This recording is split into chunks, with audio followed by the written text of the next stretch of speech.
Welcome to 𝗟𝗜𝗩𝗘. Thank you so much for joining us. This is where on Thursdays we decide to discuss matters around or surrounding the country. And so these days you realize that what is going around is the vetting of the ministerial nominees, right, in Parliament. And so these are some of the major activities happening in this country. Today we'll focus on one of them.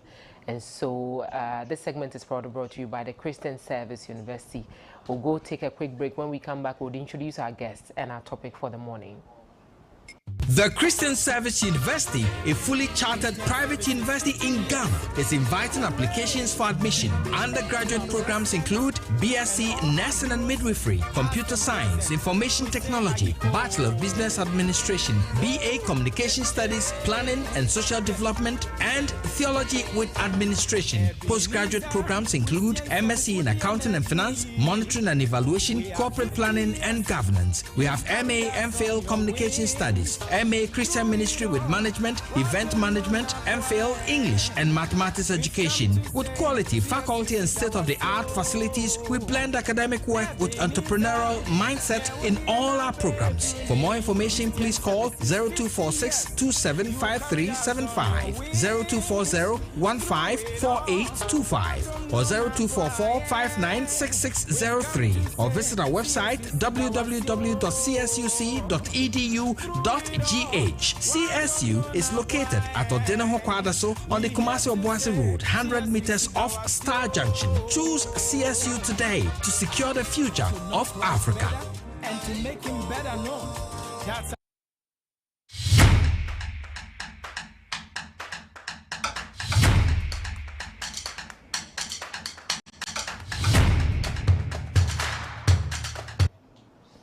Welcome back and thank you so much for joining us once again. This is 𝗟𝗜𝗩𝗘 right here on Sorena Shrine. Well, last week we started a discussion on some of the ministers that were nominated and then they were vetted in Parliament. Others have been sworn in, others are also awaiting their swearing in. But today we'll focus on 5 of them from the second batch of ministerial nominees that were sent to Parliament for their vetting. And of course, there are some questions were asked to ascertain their specifications, their expectations, and what they intend to bring on board if they are given the nod to head that particular ministry. And so the second batch, we had quite a number of them. There were some 9 names that were mentioned, and so today we'll focus on 5. So our topic is expectations of sector ministers, and so the 5 of them, we are going to delve deeper into what we expect from them from their various ministries. I have been joined by 𝗟𝗜𝗩𝗘, who is a UPSA lecturer on governance. He's a governance expert and a political analyst. Later, I'll be joined by Major Albert Donchebi, who is a public relations expert and a former Director General of the Ghana Broadcasting Corporation. Good morning, sir. Good morning, Ni. Good morning to you. Good morning, Don. Thank you so much for joining us. Thank you. Good morning. Good morning, everyone, including the audience. Good morning. Major, thank you so much for joining us. Now, last week we started a discussion on some of the ministers that were mentioned, nominated and vetted in Parliament. Today we are focusing on 5 others, and the 5, as we have it today, would focus on 𝗟𝗑𝗩𝗘 Gumashi, who is the Minister for Tourism, Culture and Creative Arts. We'll also have George Opariado, who is the Minister for Youth Development and Empowerment. Emilia Arthur, who is the Minister for Fisheries and Aquaculture Development. Ibrahim Ahmed, who is the Minister for Local Government, Chieftaincy and Religious Affairs. And lastly, Elizabeth Ofosu-Jare, who is the Minister for Trade, Industry and Agribusiness. Now let's take, let's come to our first question. What are the major issues in these particular sectors? The first one is the tourism, culture and creative arts industry. Major. Good morning once again, and thank you for the opportunity to discuss the issues that you have raised. And I find 𝗟𝗑𝗩𝗘 Gumashi's nomination probably the most interesting. Because it defines some of the issues that I have noticed in many of the nominations that I've done. Okay. Now, Abla Jifa Gumashi was a deputy minister during the last tenure of His Excellency the President. Okay. In fact, she was a deputy minister in this sector. And so it is like she's received the promotion. She's been sent back to an area that she's very familiar with, and she appears to be in sync with the issues of tourism, what do you call it, culture, and creative arts. She comes from the creative arts industry herself, and in fact, she made her name in that sector before she became a member of parliament. And since she has been a member of parliament, she's shown that she's still in touch with that sector. Apart from just being a minister, in the last 8 years when the party has been in opposition, she has still kept her fingers on whatever is happening in the tourism and creative arts area. And I'm expecting a lot from her because she is already, one would say, in the groove. I mean, she's been a deputy minister in the sector, and she comes from the industry. So it is not as if she's a newbie in this area. And so we really expect a lot from her. She's been in parliament for, I think this is her 4th term, and therefore one would say she's a mature member of parliament, and nothing is new to her. Okay, Major, what are some of the major issues in the creative arts or the tourism industry? In fact, this is probably one of the areas that, strangely, Ghanaians, governments probably haven't given too much thought to. In all the talk about economy, in all the talk about, everybody thinks about agriculture and maybe transport, the infrastructure areas. But this, even though it appears to be a soft area, it is probably at the core of our development. If you are in touch with what is happening globally and the kind of finances or the kind of economy tourism generates around the world, one would say that this is an area that we have ignored, even though we have all that it takes. Everybody's excited about Ghana. I mean, in reality, we are in the center of the world, and we are acknowledged and accepted as probably the easiest African country to visit. And that many visitors to Africa have advised that if you've never been to Africa, you want to come to Africa, come and experience Ghana first. Ghana is truly the gateway.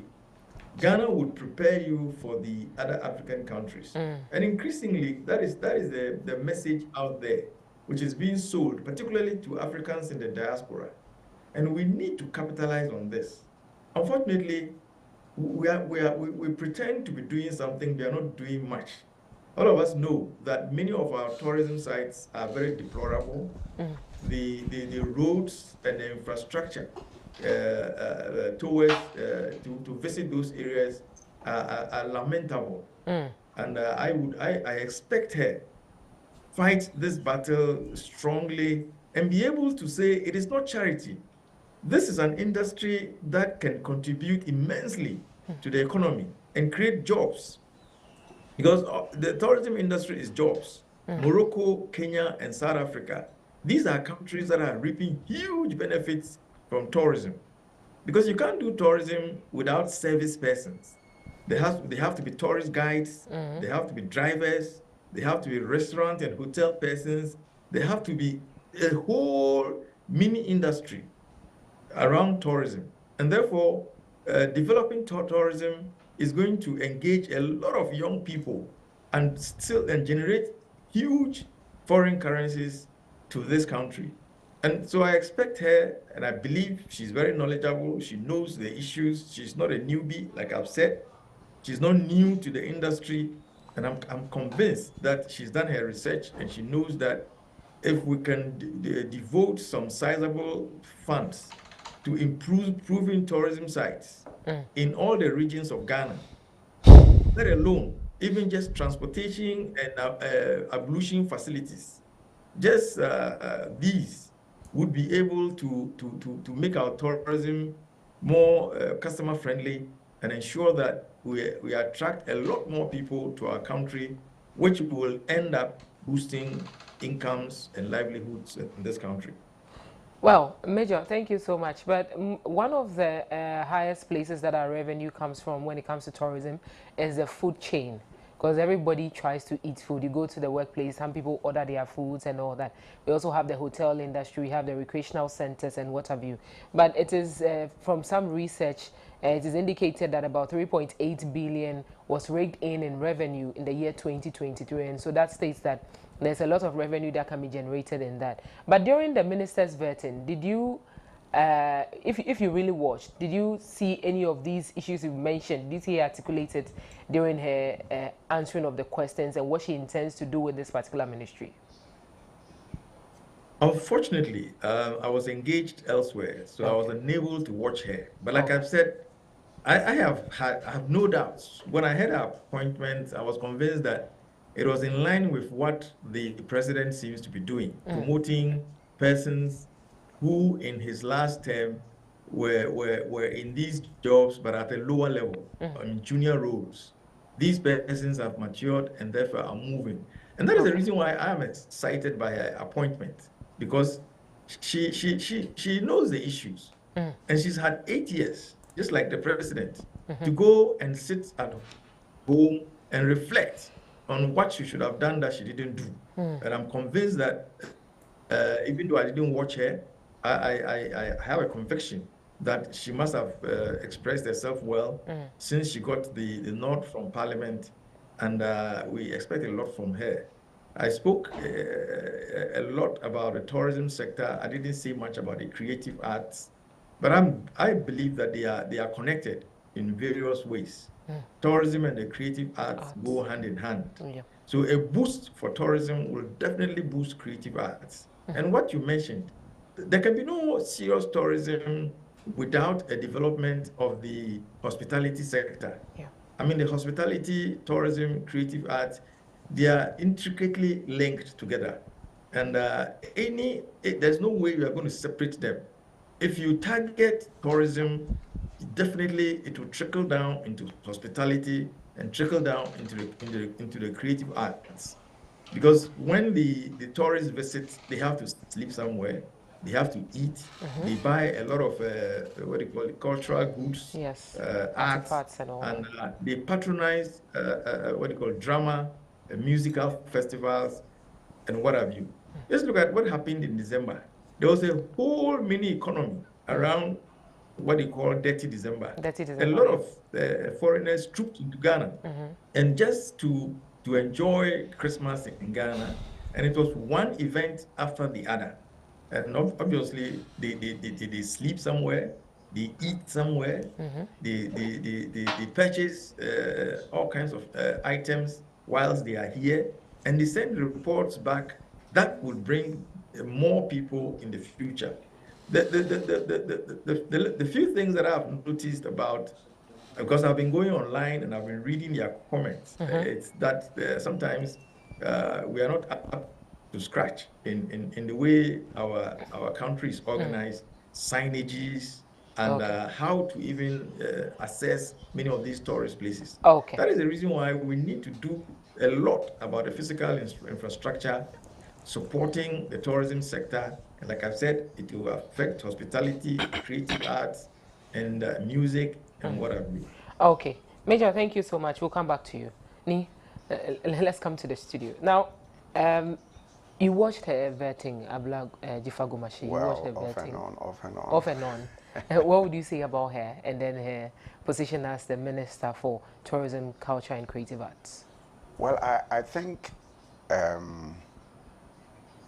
she is cut for the job because she was already into the creative arts and she had actually popularized herself. And it's not as if she was in the creative art just for its own sake, but she actually learned why she was there and how to use that as a means of developing the economy. And so in this particular role, as we've all seen, as a kind of promotion, she is going to do exactly what perhaps she had wanted to as a deputy minister, but couldn't really do it. Now she's been put in charge to do what she should be able to do. And the whole idea about this thing is just to use the tourism and creative art as a means of developing the economy. So, and it's a huge ministry. If you take a look at the way it is structured, I mean, I shudder to talk about some of these things. Like when tourists, if you visit Cape Coast and other places, you find these Rastafarians all by themselves guiding tourists.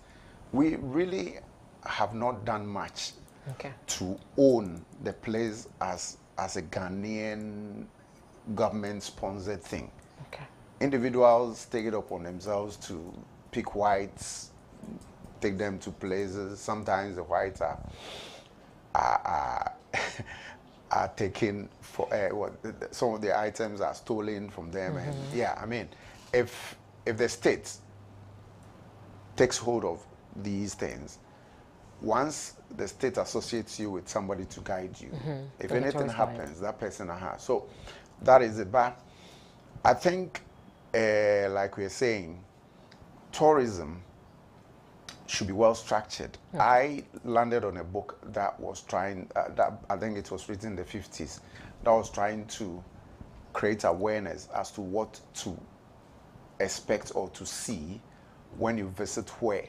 So in all of Ghana, now 16, all the tourist attractions. Yeah, all the tourist attractions in Ghana, wherever you go to, you should be able to. And I found that very interesting. Since then, I've really not, I think the new technology, the phone device is also doing well, because you go to places and you key in, what can I find here? And they're able to direct you to places. Aside that, we have very beautiful things, and like you spelled out the statistics. In 2023, we really raked in some money. I don't know about 2024. And as you also know, we have the date for foreigners trooping to Ghana. What do we call it? A year of return. And then beyond the return. And beyond the return. And indeed, when they come, they actually enjoy our tourist attractions, and they are able to associate with us. They come to terms with most of the things we do, the food we eat, our festivals, funerals. They take, I've been part of a tourist guide thing sometime in the past, and I mean, we're coming from, I think, the Holy Falls, and we got to a point where there was a funeral. The whites insisted that we should stop, and they sat through as people were crying, and of course they understood why you should cry when you lose somebody you truly love. But some of the performances, like giving the dead some coins to cross the river with, and all those symbolic, scenarios were to be explained to them, because they were foreigners and they cannot understand our cultures and stuff. So indeed, we have this natural environment that can aid us into developing our economy. And if GIFA really, really puts herself to the task, I'm sure we'll rake in a lot of money and to boost our economy. But it has to do with growth, development, and innovation. Growth, development, and innovation. How to put across a policy and to guide people in those areas. You are going to be the forerunner, but you need to have the right persons in place so as to help us develop this beautiful ministry. I think that one of the things both of you have mentioned is the tourist guide thing, saying that we need to own the place as Ghanaians. We need to get a Ghanaian who will be a tourist guide, who would walk the foreigners or whoever visits the place through. One of the places that I would mention is the Kwame Nkrumah Museum. These days, or quite recently, realized that the place has had a very upliftment, major yeah. facelift, Yeah. and it is quite attractive to other people. You walk around in the morning, you see a lot of foreigners trooping in. You walk in the afternoon, you see the same euphoria, you see the whole place bubbling and all that. And so I think that maybe if we've had this, the other places or the other tourist sites should also have the same. It's an impressive place, especially when you walk. I've been there as soon as it was nearing the Completion? end of the completion of the facelift, and I thought it was beautiful, but again, it's closed when you think you're going there, and all manner of things. I think we should also have these heads of state who had done a lot. For instance, Rawlins's grave could be a very beautiful site that people would love to go. Mills's, I mean, the way they are all divided. If you want to visit Liman, you need to go to Golu and his hometown. To see where? To see where. Kwame Nkrumah, for instance, was buried 3 times before the final destination here. And Mills, if you watch the way Mills's cemetery is structured, he's supposed to be on a high table with some others, I don't know whom, will be buried down there. I think we need to have a state burial place where all these persons could be brought together, so that it wouldn't take me days to go see Liman, come see Rawlins, go see Mills, and all those things. Yeah, we need to have that, because it is, when we're doing things, we need to also focus on, and that's why I'm sometimes pitying some of the ministers. Because what would Jifa Gomashi do, for instance? I don't see how she could order Liman's body to be brought here. Because Liman's people also felt that, well, we could also, you remember the fight we had with Mills's people before? Yeah. They also feel that, look, if he's buried amongst us, we could also have visitors paying, a visit to our town and stuff. We need to be able to structure things very well. So should we limit our expectations of her? No. Okay. No. Remember, we're not talking only about the tourist area. We're also talking about creative art and we're talking also about, if you look at drama, dance, and music. I mean, those are the things should also help to, develop, because it's all scattered around, and so she is the expert, and she would have to, Okay. Now let's move to the next ministry. Georgia Parriado is the Minister for Youth Development and Empowerment. We cannot talk about youth development and empowerment without talking about jobs. After the banking sector cleanup, there were a lot of people who were left redundant. They didn't have jobs. And up till today, we are still talking about unemployment rate and all that. What does Georgia bring on board? Well, Georgia Parriado is, and first of all, let us also give some credit to perhaps those who sat through. And I can tell you, it's not only about Mahama sitting down to say, hey, you go here, you go there. Because some of the selections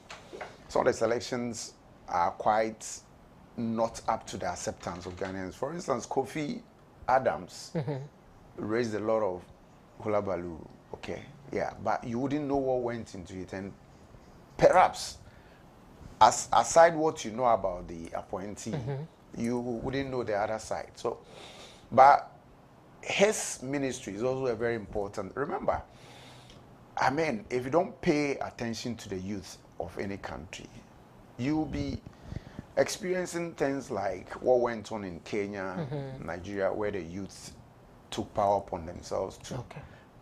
And it's usually will bring in mini wars and bitter conflicts and stuff.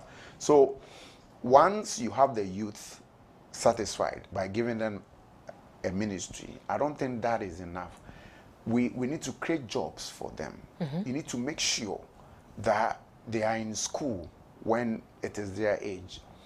What about the Sustainable Development Goals? So SDGs. it is not the fact that you are in charge of this ministry alone, but you need to work with education, you need to work with finance, of course, you need to work with, some other sectors in order for you to be successful in this particular ministry. Because youth employment and youth, and even with the tourist thing we spoke about and creative art, you find a youth there and they're really doing well, especially some of them on their own, working in there and trying to create some employment for themselves.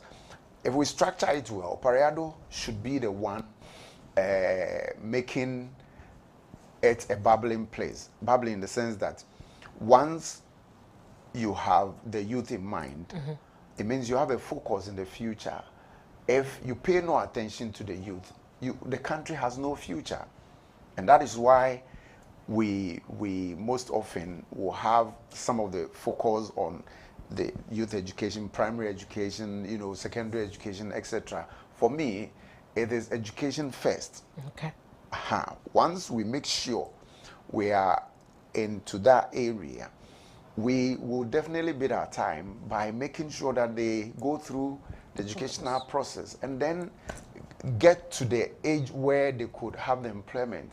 If you push them prematurely into employment, you bastardize their future. And I think that is not good enough. Opereado will definitely do well because, look, people are watching, especially when some ministries have been collapsed into others, merged, others had been taken off and stuff. We're watching this innovation and trying to see whether it will work out, because some of the collapse and some of the ministries put together are going to succeed if and only if they can work hand in hand. And you ask yourself, did you even contact the member of the minister who left before you came? Because of the winner take all thing, it makes it very difficult for the opposing parties to have some convivial discussions in order for them to transfer knowledge and stuff. I think we need to look at those things. Okay. Ni Oyradon. Major, let's come to you. Now, George Ado is a lawyer, he's a business executive and a national organizer of the National Democratic Congress. He's currently the Minister of the Ministry of Youth Development and Empowerment. What do you think George brings on board? Thank you for the opportunity. But before I go to George, I'd like to respectfully react to some of the comments my colleague made in respect of the tourism sites. I heard him say maybe we should centralize, where the burial sites of dead heads of states. Respectfully, I am not of that view. Okay. I believe that, yes, tourism must be developed nationally. And therefore, we should not be concentrating tourism attractions in one part of the country. Obviously, I come from the northern part of the country. And I know that there are a lot of tourism facilities or tourism sites that could be developed in northern Ghana. And that is the reason why I believe that the new minister needs to link up with the Minister of Roads and Highways, because the biggest obstacles to visiting tourism sites is our roads and let's say transport infrastructure. You want to see crocodiles in Paga, you have to fly to Tamale and drive maybe 120 miles to Rongo. And that is not the best, okay? If there was an airport, which was planned by the last Mahama government, airport construction started in Bolgatanga. If this airport had been completed, you could fly straight to Bolga, 20-minute drive, and you are in Paga, okay? Hello, Major. So with the Minister of Roads and Transport, to be able to transport to access to these sites improved, so that visitors can visit them with some satisfaction. Now I'll come to 𝗟𝗑𝗩𝗘. In the list of 5 that we have, he's the only non-MP, and therefore that is significant. The others, one can say that apart from they obviously being qualified for their appointment, you could see that the president is making an effort to meet the 50% plus 1, so to speak. I mean, he needs to have 50% or more of his ministers from parliament. And so the emphasis is on ensuring that you meet that constitutional requirement. And so the 4 of the 5 that we have here are all members of parliament, and that we expect. But to pick somebody from the general public, to make him a minister of youth development and empowerment, a new ministry, which a lot is expected from this ministry. And I think it's a stroke of genius to have selected Mr. 𝗟𝗩𝗘𝗑. Mr. 𝗟𝗩𝗘𝗑 is generally known as the I don't know, I think he's no longer, because he cannot combine that job with being, yes, but what do you call it, National Youth Organizer. So I presume he has moved off from his National Youth Organizer position. But you can see this is a young man who started as a municipal chief executive. Okay, so he's already been involved in mobilization and grassroots development. And then he rose to become the National Youth Organizer. And we have all seen what he has done. He was able to build a green army, which was the foundation for mobilizing the kind of support that the party got to win the elections. So Mr. 𝗟𝗩𝗘 is in his element.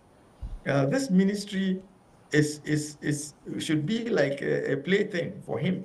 And this is where, finally, we would all agree that, look, Mr. 𝗟𝗩𝗘, you've talked youth and development all your life. Now, this is your opportunity to give the Ghanaian youth what you have been promising them, what you have created them to expect. And I believe that he has the temperament, he has the background, he has the experience to be able to do what we expect to be done in youth development and empowerment. And so we are expecting a lot from him. And I watched his vetting. Okay. And he acquitted himself very well. Okay. I was happy, impressed with him. And I've kept my eye on him since he assumed office. Okay. And I can see that he hit the ground running. And we'll keep our eye on him all throughout. And we believe that obviously he can't do it all, but he will set this ministry up. Yes, Major, my dear. Major, then there was any priority in this particular ministry? I believe that the ministry, because it was Ministry of Youth and Sports, the ministry was dysfunctional to all intents and purposes. The emphasis was more on the sports than on the youth. And so he already starts with a big hurdle, trying to separate out sports from youth, and trying to refocus the employees, the staff that he's going to meet, have in the past been doing more sports than youth. Now he needs to be able to reorient them to understand that, look, gentlemen, we have a huge task on our hands. 60% of our population is below 35 years. And many of these youth are unemployed. And so employment, entrepreneurship, and innovation probably are going to be the heart. And once again, this is a cross-cutting ministry. This is a ministry which requires to liaise with many other ministries to be able to achieve its objectives. The Ministry of Youth, standing alone, can do very little. So he needs to be able to network. And thankfully, a lot of the ministers that have been appointed so far are below 60. They are we would call them youthful today, since we are all living into our 80s. Therefore, he has colleagues who I believe have the same vision like him. And therefore, he should be able to situate this ministry in a manner that it can call upon support from other ministries to enable him do the empowerment that we expect from him.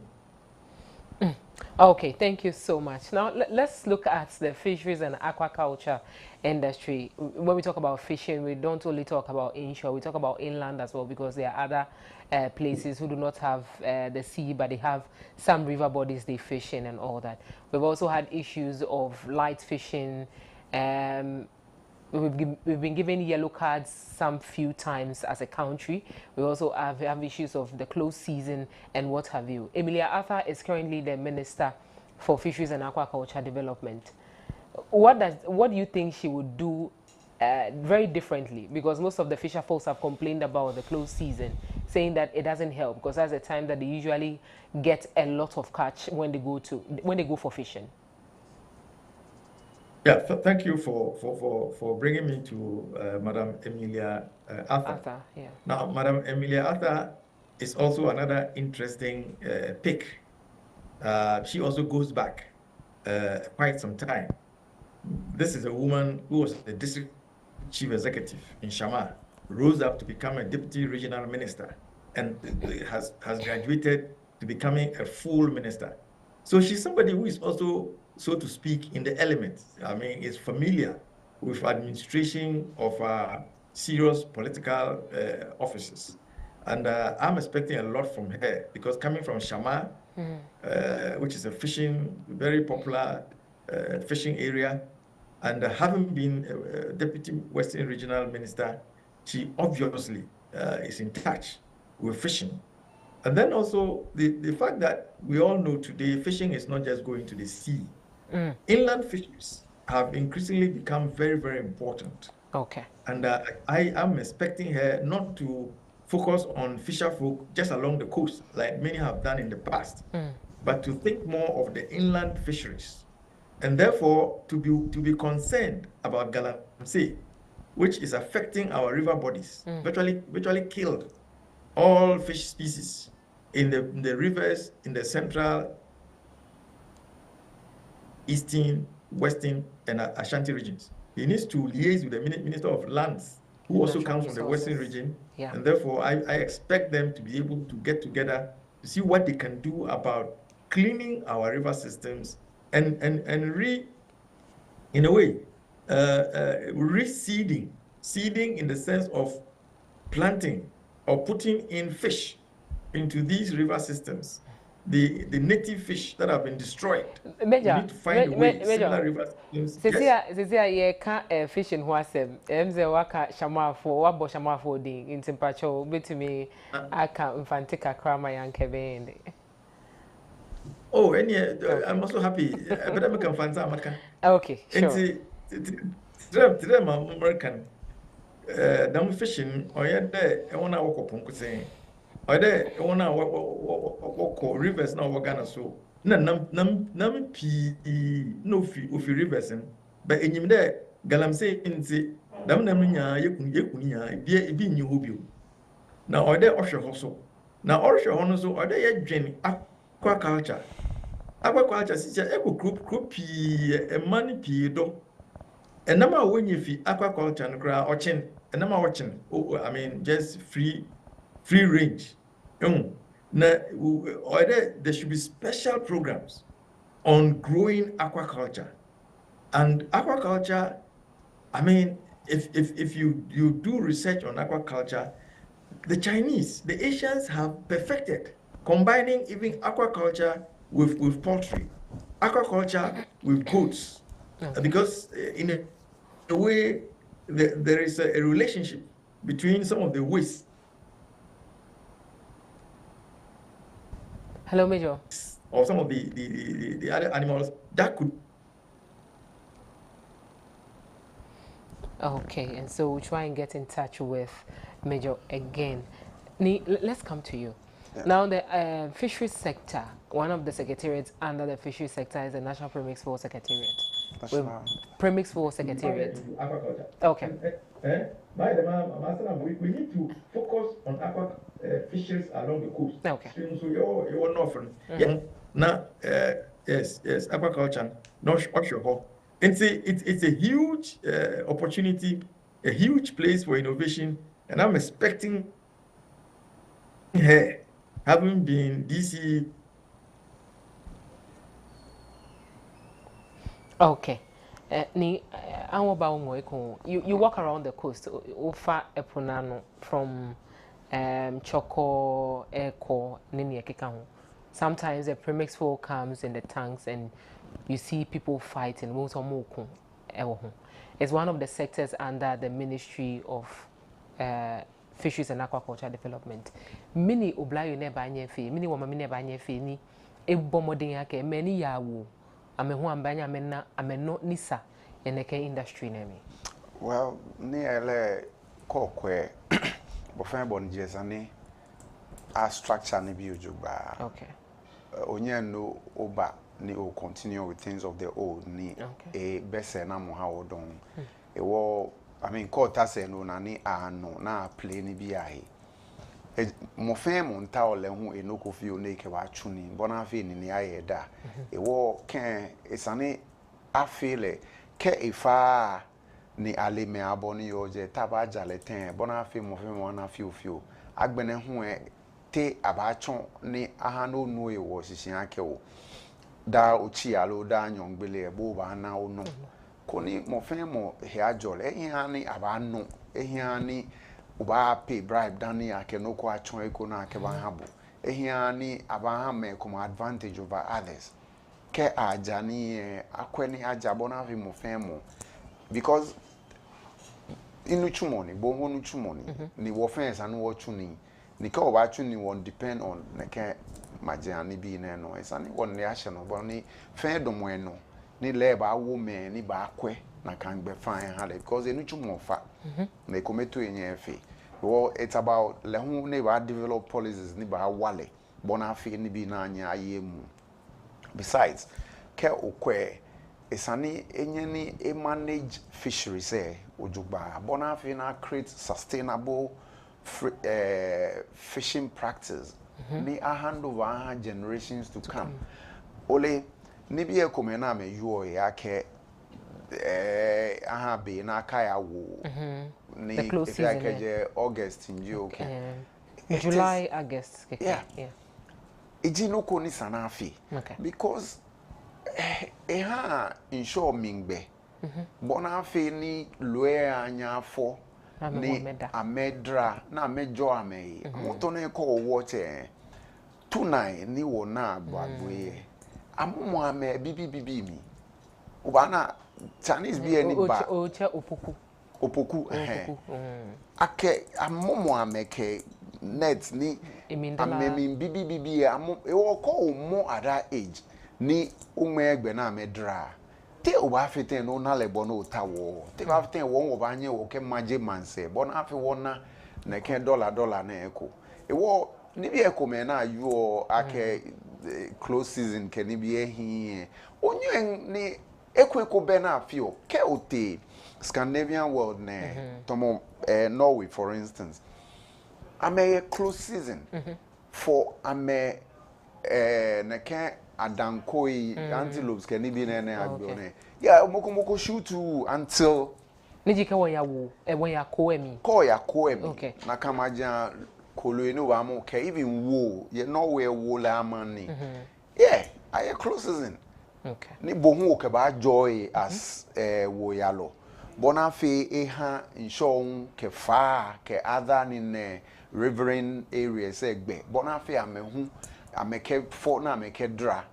aye neke majabe ni bohu o can recoup o energy ni over the period if o use keke mo fe mo ko baba ko fe rejuvenated no hu help or to sustain the fishing practice but na fe ni mo fe mo hu anya na eko because come on boni wo ya bachon be mini Chinese be batema na me lo bibi fingerlings ole lo ni sheko ni kebo opoku drum neke ni amole neke age ona ke shi be future be mi ameba na meke anible in low on biye ni ona ke wo be nokonu wo ba hand over wo ha wo se biye ni ke fe na kan ogbo tere nche mene bayo sa men lomobo o abia o ya ke o miniji bo o se na mo no alonu chumo no ba twu yo se o na kan ele besides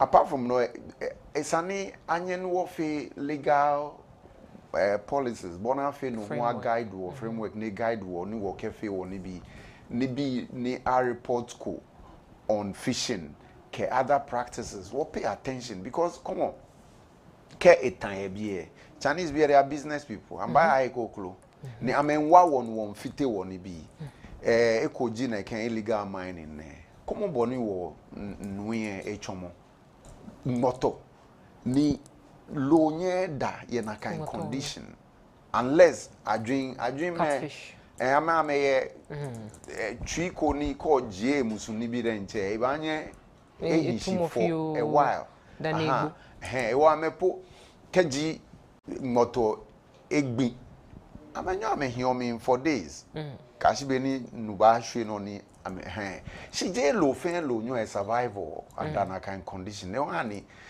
five pamo jiake wo boy modern look many in wa ni wo can fit wo man river body say ke water body say babio yake ane amengan you cannot even call them animals because selfish interest wo can fit any they affect economic life, social life, financial life, health ona ni esa na kan many ake are for be ni because of galamze can be na ekomete blind ekomebe limbs can be come ni attribute na kind condition to practices now use cyanide can be well she has a huge job on her hand So viewers anapo na ye kasa fa fisheries and aquaculture development na ye papa ni amate kase Kebeya minister na se Otiano no Emilia Arthur Kebeya osanka oni lands ministry no so collaborate senebeya inland for na omuye fishing no more moti Koforidua some part of the eastern region some part of the Ashanti region omuye fishing omuso galam say to me say so ni senebeya a number to me enyi was answer no mu afi so niam bebre wo I was say especially the legal framework if I light fishing ho ne keka ho no so yaka ho asem yasaka close season ho asem let's move to the next ministry, that is the local government, chieftaincy and religious affairs. We'll talk about chieftaincy, we talk about some disputes that are going on currently. We'll also have the local government, MMDs, issues, can it be? Then we'll come to religious affairs. We'll then really so Mosanike, Mlako Mene, Akebani, Efenye, Domoshi, can it be come? Bianen wo yo, Ahmed Ibrahim G. Nupanitano, Aloita, Nekenuchimo Kunena. What are we expecting from Ahmed Ibrahim? Ahmed Ibrahim non wa expect o jikeke hani wo jen ajo wo Ghana jen ajo kekeji e hani religious body say ana ameliake ame focus in life ji ame get beme closer to their maker. Okay, mo femo ni sumo nyumo is more peace e hiani yeshika gbena hewo usofuko baba ke Mahama ba win osofuko ba ba ke ba omia ba win ni wo fen wole age keje mene be mene wo ko jio hie ni yo ne osofu ekome ni ye wo ni no social media na me keke Mahama ye ashame ke Mahama ye eba studio ke Mahama ye eba gbehi ke Mahama I mean what's all this ni amenye. These are people who are so smart in their deception. Okay. If I join he, yegbeko no ni obabo enle he mo oye ko ni ehani nwojishin ake lele religion it's an opium. Ake ji dan to noko eha etobo dan. Eja ake ke ache religion gbe no wodwen don ka che religion gbe no keke because men feni be going using religion. No one need dampari but out to say okay.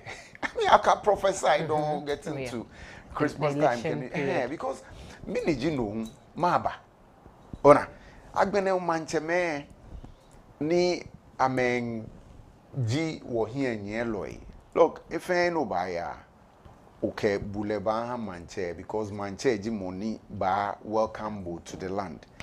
Now, te eba fete ni okebule ba manche keji manche ne mfe ni bi ni sa ni ba febu na akpe manche nyome ahie ni ba ho shikpon na ho mo manche in lead galamsey ayariga beko ni NDCA ono ka kesho because of the twin disasters in the happiness cycle yeah. E kweni feshu akeshi no structures for any mamu waterways ba kumo manche meti 3 stople ne ke a chume ke mbai mu na qualify ni ake ne pa ona manche me unhia me ni esani amehu amekwa ame ojugba ameji wocheme manyeme unji wonyeme ke amemfe ni bi ni esa bofe boni je mai yano koke onye koje shiani taflache efe ni bi ni chon ake okabule te ba feten ni shian ba jo ona me no expect ni ke to enjoy ke tuishito wie mo ba ape ameji me ni mo create confusion can you repeat what you've said in English for us so that our viewers out there can also hear a little? Well, so I started by saying that we should take a closer look at religion and make sure that we may not even qualify to advise our religious persons. Okay. But we live in a society where, brain work is not in the mind of one person. Okay. So what we're saying is that they should be careful the way they handle issues. I mean, like chiefs, religious persons should not dabble in direct politics because your congregation is made up of all manner of persons with political backgrounds. How do you come to your church to say this party will win? Then it means if I don't support that party, I should stop coming to your church. And it happens. You have all manner of ministers putting themselves in that kind of situation, predicting, or, well, in their terrain is prophesying that this person or this party will win. And it's always been a kind of situation where they cause conflicts. Because what if the party you are supporting and publicly prophesying that that party will win? What if the party does not win? What do you do? And we have seen on the social media of ministers of God, if they are of politics, we understand, but ministers of God coming out boldly to say this party will win and this party will lose, and they had even sworn that if this party that I'm saying will win, if that party does not win, I'll burn myself. If this party does not win, or if this man wins, I'll stop coming to this media house, etc. It's so bad. And I think it is bringing up disrespect to that area where we hold them in so much of a high esteem. Okay. I'll come back to you, but let's go to Major again. Major, welcome back. Now we're discussing the Minister for Local Government, Chieftaincy and Religious Affairs, Ahmed Ibrahim. Yes, Ahmed Ibrahim, another astute choice in the sense that this is a gentleman who has been in Parliament for some time. Okay. And who has risen up to be the Deputy Minority Chief Whip and acquitted himself very well in that position. And therefore, elevating him to the position of Minister of Local Government, Chieftaincy and Religious Affairs, I think is a very good selection.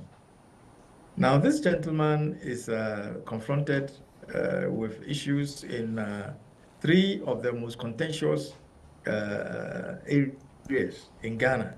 Local governance in Ghana, in spite of the fact that we started decentralization several years ago, many years ahead of many African countries. In fact, many of them came to study decentralization from us. But I bet you we haven't made any progress whatsoever in decentralization. Many of our metropolitan, municipal, and district assemblies, I mean, there's nothing to write home about them. They have failed, but they have not failed because of them. They have failed because of the system. Municipal, metropolitan, district assemblies have very little to work with, okay? even though we decentralized political authority, so to speak, we didn't decentralize financial authority. So financial issues in the districts are still controlled by the Ministry of Finance in Accra. Roads contract, every contract in the regions, metropolitan, municipal, and district assemblies or their areas are controlled from Accra, from the Ministry of Roads and Highways. And the decentralization, in my estimation, has not benefited the people on the ground. I'm expecting that the minister will take up, one, the election of MMDCs as a priority project. Yes, I mean, we need to transition. I am always amazed that as a country, we can select a president by universal suffrage, but we refuse to select a municipal chief executive who is going to manage even a smaller area by universal suffrage. And that person should be selected from Accra. I mean, we've done ourselves a huge disservice over the last 30 years or so. And I'm hoping that this will be brought to a close in this government, that by the end of this administration, MMDCEs should be elected. No person in the assembly should be an appointee of government. Everybody should be elected, so they can be held to account in their electoral areas, just like MPs. So MPs are suffering because they are elected. The DCs are whistling and living free because the people know I didn't elect him. So if he's not performing, what do I have to say? Nothing. And so there's a lot of work in the local government infrastructure. The structure needs to be revised seriously. Elections, one, and then financial decentralization.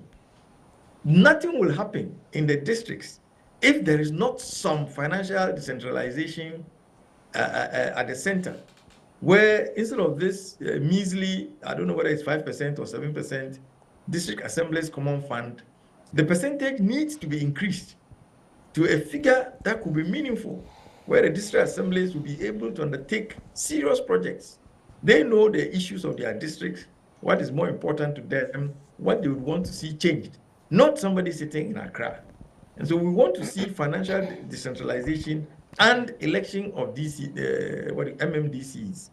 If only these two are achieved in the next 4 years, I would say I would clap for the administration and say, yes, this is an administration that has put us on the way to real development and accelerated progress. Now, that takes me to chieftaincy. Chieftaincy, you and I know, a very, very sensitive, difficult, tortuous subject. And so far, like my colleague has said, Ni has said it all. Chieftaincy have not acquitted itself too well.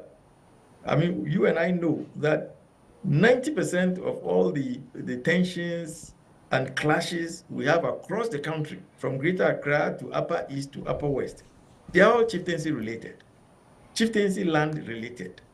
And obviously, something is going wrong. That is the reason why we have all these chieftaincy disputes across the country. And I really pity the minister, because even though he has a lot of work to do in local governance, I can probably see him spending inordinate amount of time settling or mediating between chiefs. Because the chieftaincy issue is a huge issue. Villages across the country have chieftaincy issues. Paramounties across the country, divisions, all have chieftaincy issues. So I pray for the minister, but I know that his work has been cut out for him in respect of the chieftaincy that has been added to local government. And then finally, once again, I go back to my co-panelist, Ni. Ni has said it all. I mean, I'm also of the view that religion is the opium of the masses. And unfortunately, our pastors and our leaders of the churches have really let us down. There's so much dishonesty in that sector. And I don't know what he can do there. Because as long as we have government not interfering in religion, where churches operate tax-free, even though we all know they are now businesses and not churches. And that somehow we should have found a way of looking deeper into the activities of these churches, because they are taking us all for a ride. We know how ostentatiously the leaders of these churches are living, while most of us are wallowing in poverty, and how mischief, many of them are indulging in mischief. Just like he said, the prophecies are just mischief. Why they continue prophesying in these areas, death and election victories, and yet they can't do much on many other more concerning issues of the country. Makes one wonder what their motives are in establishing these churches. Okay. So I can see the minister spending some time there, but I would expect that he doesn't waste too much time on the religious side, because there's not much you can do. Once our laws allow people to set up churches daily, the churches will continue to be there. It's for our citizens to be educated, to be able to discern between real men of God who are leading selfless lives, changing lives, helping the poor, the vulnerable, and the needy, and young men, self-aggrandizing young men who have decided to set up churches as a way of just amassing wealth. We need to make that the difference. And the difference is clear in the way they live. If you see a man of God, his lifestyle should tell you, this is a man of God. If the man is flaunting wealth, left, right, and center, the wealth that he has aggregated from his congregation, there's no way I'm going to attend a church like that. So what I have to say about Mr. Ahmed Ibrahim, I believe he is qualified, but he has an enormous and huge assignment to manage governance, local government with chieftaincy and religious affairs. That is really a lot, and I expect him to have the perception, to be knowledgeable enough to be able to use his time usefully. There is aspects of his portfolio that I think he should spend very little time to spend most of his time on the local governance, and maybe some time too for chieftaincy. Religion, I believe you should push it aside somewhere. All right, thank you so much. But let's go to our very last ministry, and the minister there is Mrs. Elizabeth Opuswe-Jare, who is the Minister for Trade, Industry and Agribusiness. Ni? Well, we all know what trade means to us, and then agribusiness, and then industry. Without these things, there's no way any economy can develop. You need to be at the top of your job in order for you to be able to, especially with international trade. I mean, again, this is a ministry that cannot work on its own. And sometimes you think that, well, so this is a ministry that has to go on to do this and that and that. But although it's been cut out for you, there's a way for you to network. Because if you talk about trade industry, there has to be a connection with the finance minister. And then again, you should have been able to occupy a certain position that could make you pick up a phone and call the trade minister in Europe somewhere, say, hey, can we do this for cocoa? So you also do this. Well, so we're exporting this. Can we have this, more like a barter trade system? The whole idea is we want to develop our economy. We want to get things right. But are we on the right path? Some of the impeding policies of old that will not make you do the work very well should all be scrapped. Yeah, because some of the things that make our work ineffective are the fact that as we have known them in the beginning, they are supposed to be the same now and forever. And those are the things that, well, it hurts for you to be given a job and yet you realize there are impediments in your way and you could not clear them. This lady must be able to network with her people And what they do not do most of the times, because there's been a change in government, they don't talk to the former minister who occupied that position. Especially when it's been merged. It means you need to talk to 2 or 3 other ministers who held maybe positions, maybe employment, maybe this, maybe that, so that you are able to understand thoroughly the work as it is. Unfortunately, some of the ministers, and I'm not talking about this trade minister, but some of the ministers were not grilled to the point where you're able to understand that this person can do this work. Take a look at the Greater Accra minister. I think she should be hauled back to Parliament. So and the parliamentarians must understand, you are not there for yourself. People took you there to represent them. Why don't you ask the relevant questions? Why would you make it look like this is my person? And so as for her, dear, we know her. We who elected you to represent us do not know her or him. And it's the reason we felt shortchanged when some of the relevant questions were not asked. I want to plead that maybe on assuming their positions, trade industry, it's not a focus on Ghana. It goes beyond Ghana. And it's were you pleased with the question asked on trade? When she answered the question on the Africa Continental, I didn't watch it, but this African Continental Free Trade area. Yeah, I mean, it's it's a thing that we need to perhaps take a closer look at again. Okay. Now let's come back to you, Major. Did you watch the vetting of the Minister for Trade? Unfortunately not. She made some assertions on the Africa Continental Free Trade Area. We have the secretariat right here in Accra. But what do you make of her appointment? Mrs. Ufusajare is somebody I know personally. Okay. And I know that she has a temperament for this job. Now, this is a minister who was a minister in the last administration between 2013 and 2017. She was the Minister of Tourism under the last Mahama administration. So she's not new to managing a ministry. She did a fairly good job during her first term, and I'm expecting her to continue in that stead. I wasn't surprised that she was giving a monumental assignment, which I call, that is the agribusiness. Now, trade and industry, we are all familiar with what encompasses, it encompasses, that is trade and industry. But we are here to wrap our minds around what is agribusiness. Agribusiness is virtually trying to build a bridge between agriculture and business, trying to create agripreneurs, let's call it. People, entrepreneurs in agriculture. And we know that that is the future of this country.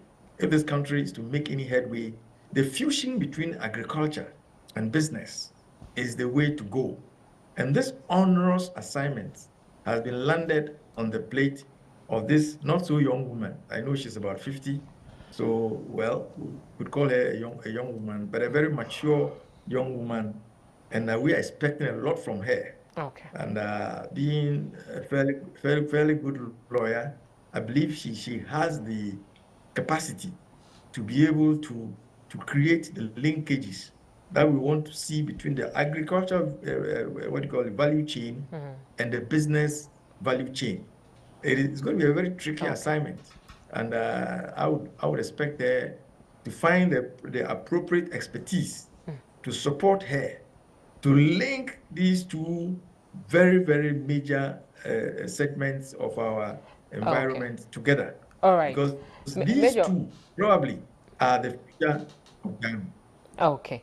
Major, thank you so much. We don't have enough time, but I hope that we'll do this again and then we'll be able to talk extensively on these ministers that have been nominated and have been sworn into their respective ministries. Thank you so much, Major Albert Donchebi, who is a public relations expert and the former Director General of the Ghana Broadcasting Corporation. Okay, sure. I said it last week, and I am still seeing the same thing. Those who bring their people to give them the support and the backing. Okay. During the vetting? Yes, I think they're wasting too much money. Look, if you bring people from the north, they'll have to sleep, eat, and then come and back you. When you are finished, especially if you finish late, it means they'll have to sleep. How much are the hotel bills? Do you know in the West African sub-region, Ghana has the high cost of hotel bills? Accommodation? The accommodation, you know, rates are too high. Okay. And so I although the state will not pay, but for a person who is going into a new ministry and you're spending so much money, wouldn't you want to recoup? And it's that kind of thing that leads to the malfeasance and all manner of things. Interesting. And then they should stop treating some of their panelists or appointees or the designates with kids' gloves. They should grill them. They should actually ask them the relevant questions we're asking. We want to ask them. Okay. Today, I know, what's his name, Okujeto, and Sam George will spend some time because they go in there with too many issues on their heads. Okay. But outside of them, I mean, and it shouldn't be political. Okay. Ask relevant questions that will advance the cause of the nation and not political issues. Okay. All right, and so we hope that we'll do this again next week. But we've been speaking with Major Albert Donchebi, who is a public relations expert and a former Director General of the Ghana Broadcasting Corporation, and 𝗟𝗑𝗩𝗘 Amate, who is a UPSA lecturer, a governance expert, and a political analyst. Thank you so much for joining us on Asem Kessie here on Wesleyan Television. We're back with What's Up on social media. Do well to stay. The Christian Service University, a fully chartered private university in Ghana, is inviting applications for admission. Undergraduate programs include BSc Nursing and Midwifery, Computer Science, Information Technology, Bachelor of Business Administration, BA Communication Studies, Planning and Social Development, and Theology with Administration. Postgraduate programs include MSc in Accounting and Finance, Monitoring and Evaluation, Corporate Planning and Governance. We have MA MPhil Communication Studies, MA Christian Ministry with Management, Event Management, MPhil English and Mathematics Education. With quality, faculty and state-of-the-art facilities, we blend academic work with entrepreneurial mindset in all our programs. For more information, please call 0246-275375, 0240-154825, or 0244-596603, or visit our website www.csuc.edu.gh. CSU is located at Odeneho Kwadaso on the Kumasi-Obuasi Road, 100 meters off Star Junction. Choose CSU today to secure the future of Africa. And to make him better known. That's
information. We are grateful for joining us on today's edition. But it's time for us to bring you what's up on social media.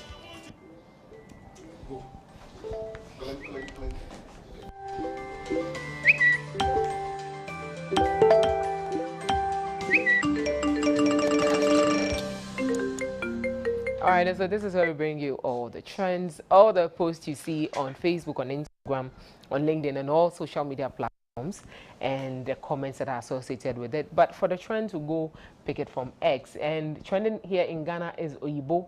On the sports front, AC Milan is trending.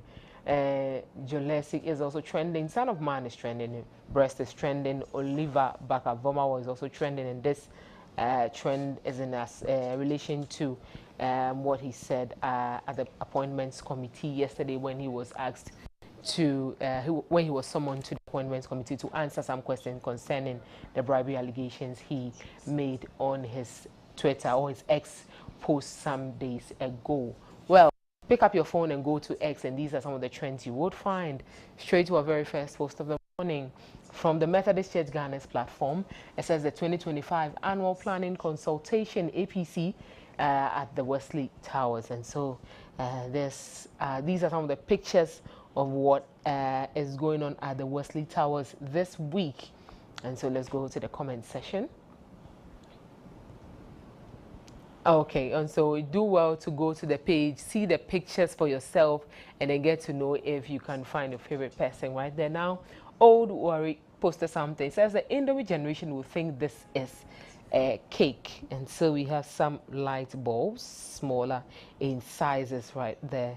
And so if you know what it means, well, let's go straight to the comment section. Ahishu Samuel says, I used it to start my electrical skill. Now I am an electrical engineer. And Eniye says, where is the battery and wire? I remember back in those days. Benjamin says, this was then when life was simpler. Well, okay. Slide says, my late dad used this particular torchlight to construct octoscope. And Andy says, if you know this, then you are old. Cynthia says, where's the battery and wire? Low. And Newton says, torchlight bulb. This is still in the, is this still in the market? Well, go check it out for yourself. If you go to some of the electrical shops, see if you would get any of these there. Now, the other one says, Takrady GH says, let's debate which senior high school has the best dining hall in Takrady. Well, Singer says, I have been through this before, so brothers, enjoy it. The Kinky, Isaiah says, I think is Badu Bonso. And Angel says, Shama Senior High School. Grace says, why are you all disturbing? Go to one of the best schools in Ghana, Fijai Senior High School, Young Soul. And that is what Grace is saying. Now, Eva says, GSCS and Anasco. Secondary College, that is what Daniel says. And Colin says, waiting for secondary schools. John's has the best school among the secondary schools, and secondary college, no size. And that is from Lovelace. Legacy says, no doubt is GSTS. And so if you also know any school in Takrady, you can leave that comment right under the post. Thank you so much for joining us on WhatsApp on social media. Let's go straight to the video of the day.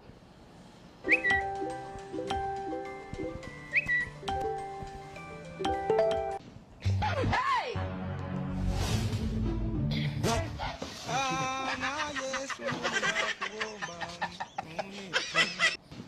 Hey!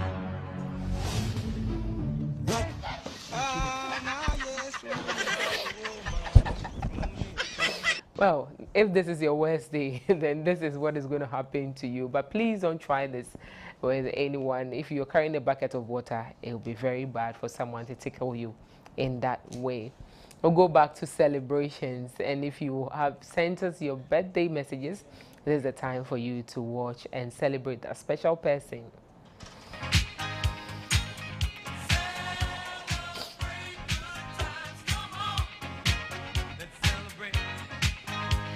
It's that time of the year again, and we are wishing Victoria Amankra a happy glorious birthday, a member of the Mount Zion Methodist Church, Mangwasi Obuasi. May the good Lord bless you and may He guide your footsteps and keep you safe.